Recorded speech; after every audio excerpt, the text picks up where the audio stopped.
So I'm Manx. I was born on the Isle of Man, and lived there my whole life until just after I got married in 2018. So I started my business on the island. It was called Oh My Pen and Press at the time, um, and taught myself calligraphy. So I went to Castle Rushen High School, and after that, I went to Isle of Man College, which is now UCM, um, and yeah, taught myself calligraphy after not sticking at uni and getting a job.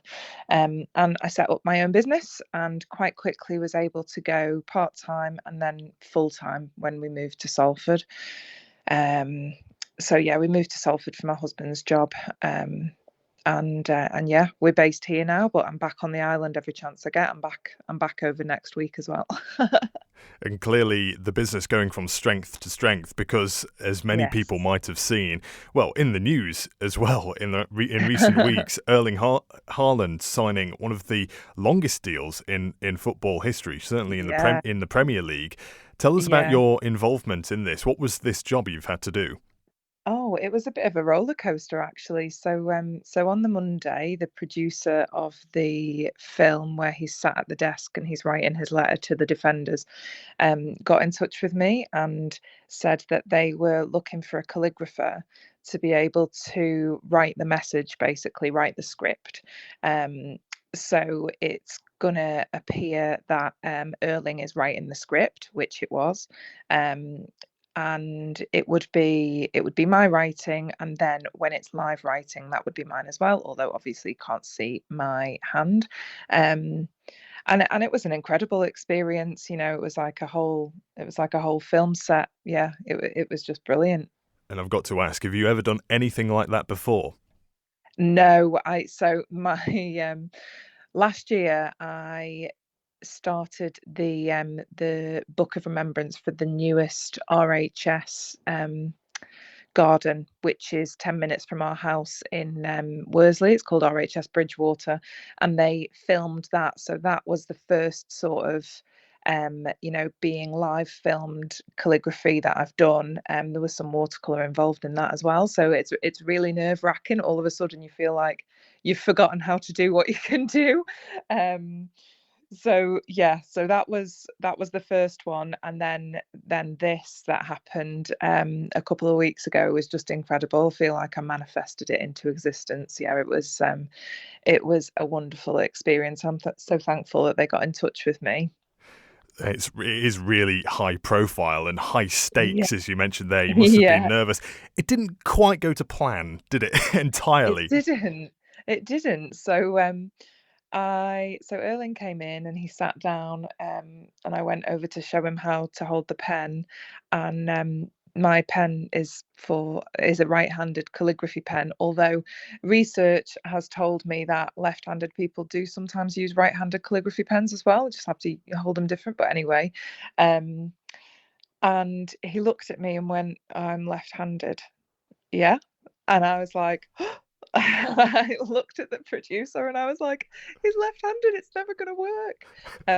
And then I felt like I was insulting him and I was like, no, but left-handed is great. Like, and he was like, I can hold it right-handed if you want. And so he held it for a bit right-handed, but then he switched it into his left hand.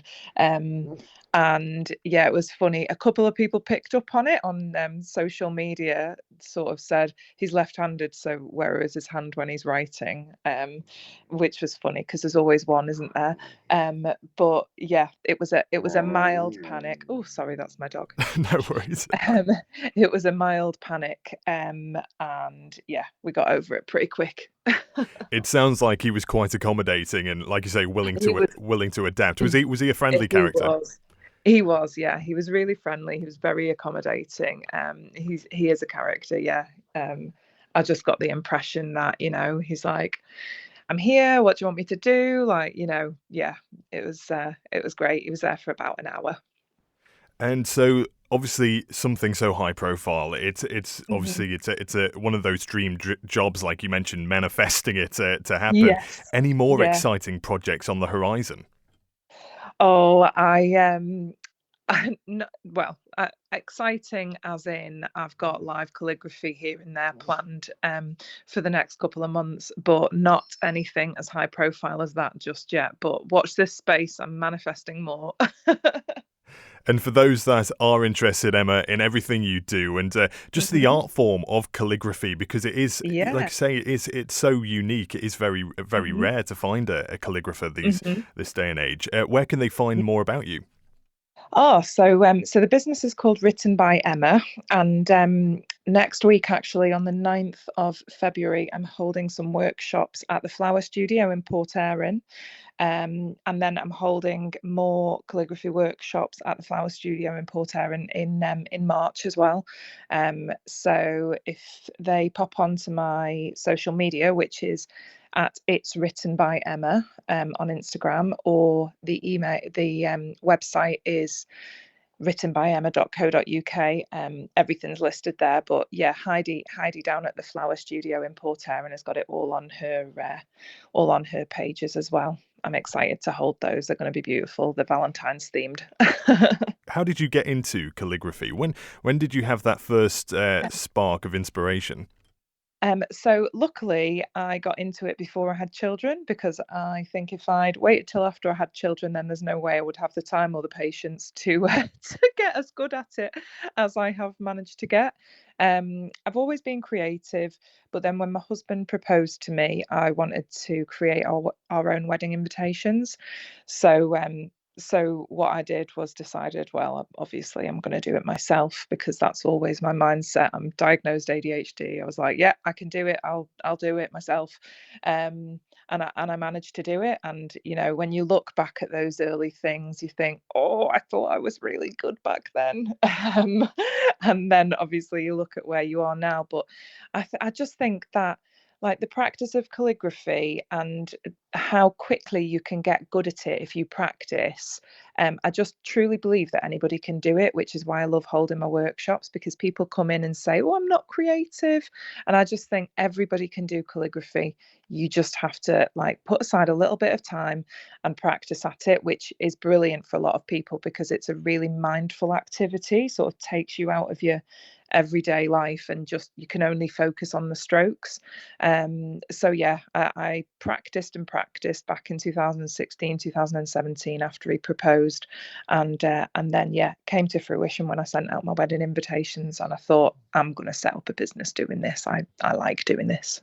But yeah, if I'd waited till after I had children, no chance. No chance it'd be a business anyway.